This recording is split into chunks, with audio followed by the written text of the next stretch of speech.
Si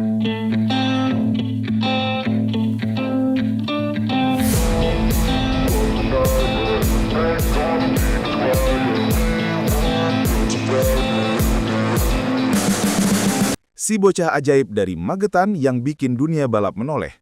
Veda Ega Pratama bukan sekedar nama, dia adalah fenomena.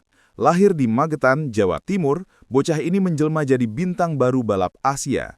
Dari Asia Talent Cup sampai Red Bull Rookies Cup, dia bukan sekedar partisipan, dia mendominasi.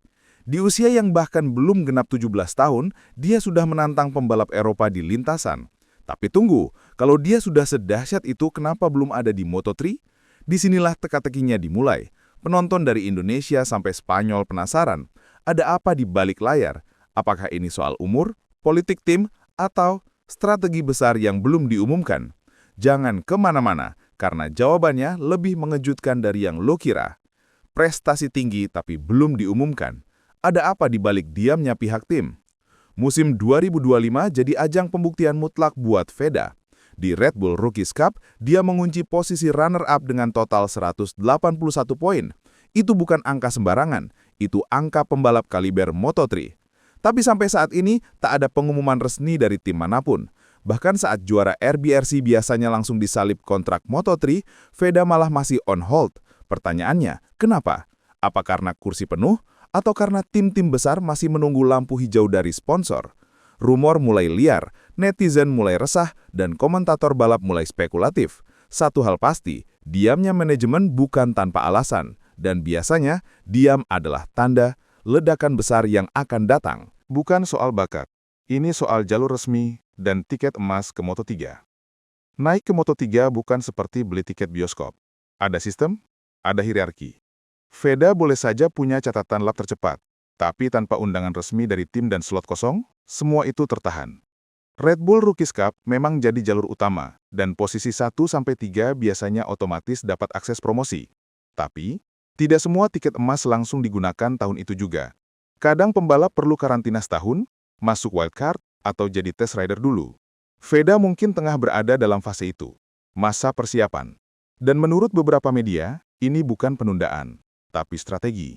Strategi buat bikin debutnya lebih dramatis. Dan kalau itu benar, maka musim depan bakal guncang total. Usia masih 17. Moto3 punya batasan yang nggak bisa dilanggar. Di atas kertas, Veda bisa masuk Moto3. Tapi usia belum tentu berpihak. FIM menetapkan usia minimum dan regulasi ketat untuk pembalap Moto3, terutama buat pemula. Tahun 2026 nanti, Veda baru menginjak 17 tahun, cukup, tapi tipis. Dan pengalaman balap Eropa masih terhitung baru dibanding nama-nama besar yang sudah 3-5 tahun keliling sirkuit dunia.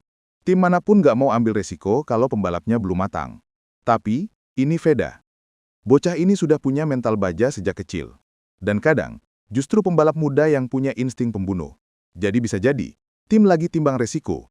Ambil Veda sekarang, atau tunggu setahun demi kestabilan performa.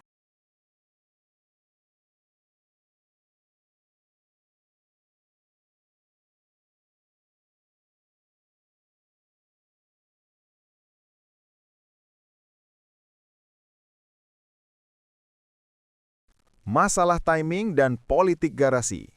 Bukan rahasia lagi, tim Moto3 cepat banget ambil pembalap. Bahkan sebelum musim selesai, mereka udah booking talenta buat musim depan. Dan posisi Veda di klasemen RBRC diumumkan cukup mepet. Akibatnya, beberapa kursi kunci sudah diambil rider lain. Tim Jepang, Spanyol, bahkan satelit Eropa udah pasang nama. Tapi ada satu tim Asia, rumornya Honda Tim Asia, yang belum umumkan full line up. Apakah Veda salah satu kandidatnya? Sangat mungkin. Tapi kabarnya, tim juga lagi nego dengan sponsor besar buat kontrak baru.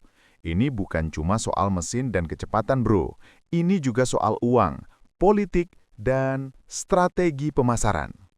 Debut Veda butuh panggung besar, dan panggung itu sedang dibangun. Rumor dari paddock. Jurnalis Italia bocorkan petunjuk soal kontrak. Rosario Triolo, jurnalis motorsport asal Italia, jadi salah satu sumber paling vokal soal masa depan Veda. Dalam wawancaranya, dia bilang, Veda kemungkinan besar tampil di Moto3 tahun depan. Ini bukan omong kosong. Rosario dikenal punya koneksi kuat di tim-tim Eropa. Dan kalau dia sudah ngomong gitu, berarti ada api di balik asap. Ditambah lagi, media lokal Indonesia juga mulai ramai. Judul-judul seperti Golden Ticket Moto3 sudah di tangan, mulai bermunculan. Tapi tetap, belum ada pengumuman resmi. Ini makin bikin penonton greget. Seolah semua tahu tapi belum boleh bilang. Dan biasanya, kalau udah kayak begini, tinggal hitungan minggu sebelum bom besar meledak. Signal dari Honda Tim Asia, analisa komentar dan tanda-tanda visual. Fans yang jeli mulai mencium tanda-tanda aneh dari Honda Tim Asia. Di postingan resmi mereka, beberapa komentar netizen yang menyebut nama Veda malah disukai oleh akun manajemen. Bahkan di salah satu video promosi, ada klip singkat motor dengan nomor 7, nomor yang identik dengan Veda. Coincidence atau kode? Apalagi, Honda Tim Asia memang terkenal sebagai pintu masuk bagi pembalap Asia ke kelas dunia. Chandra, Ogura, bahkan Mario Aji masuk dari jalur ini. Jadi kalau ada satu slot kosong, nama Veda jelas dalam daftar. Tinggal tunggu satu momen, pengumuman resmi. Dan saat itu datang, Indonesia. Strategi diam-diam, Veda bisa langsung wildcard atau jadi rider cadangan. Beberapa analis MotoGP mulai berspekulasi, gimana kalau Veda justru disiapkan sebagai wildcard rider? Atau lebih ekstrim, langsung debut saat rider utama cedera. Ini strategi yang dipakai beberapa tahun lalu oleh tim besar. Mereka simpan talenta muda sebagai senjata rahasia, lalu keluarkan di momen tepat. Veda punya karakter itu. Cepat, tenang, dan gak banyak cincong. Jadi, skenario itu masuk akal, bahkan lebih dramatis dari debut biasa. Dan jika strategi ini dipakai, maka setiap balapan Moto3 2026 jadi potensi kejutan.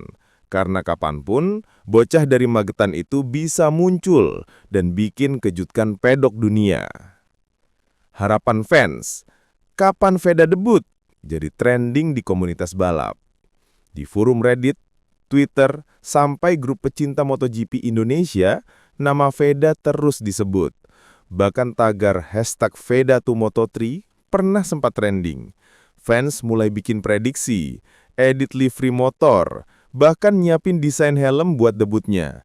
Ini bukan hype kosong, ini desakan publik. Veda bukan hanya pembalap, dia simbol harapan. Simbol bahwa rider Asia bisa tembus ke grid elite. Dan makin lama penantiannya, makin besar ekspektasi. Tekanan tinggi? Iya. Tapi Veda sudah terbukti tahan tekanan. Dan ketika waktu itu tiba, semua mata dunia akan tertuju ke satu nama. Veda Ega Pratama. Kesimpulan, bukan tidak siap, tapi sedang disiapkan. Jadi, kenapa Veda belum tampil di Moto3? Jawabannya, bukan karena dia nggak siap, tapi karena dia sedang disiapkan. Dengan prestasi di Red Bull Rookies Cup, usia yang nyaris ideal, dan dukungan fans yang masif, semuanya tinggal tunggu momen. Regulasi bisa diatasi. Politik tim sudah biasa. Timing, itu yang paling krusial. Dan sepertinya 2026 akan jadi tahun paling bersejarah bagi balap motor Indonesia. Jadi jangan heran kalau satu pagi nanti lo buka Instagram Honda Asia Team dan lihat satu nama muncul di line up resmi Moto3. Nama itu Veda Ega Pratama.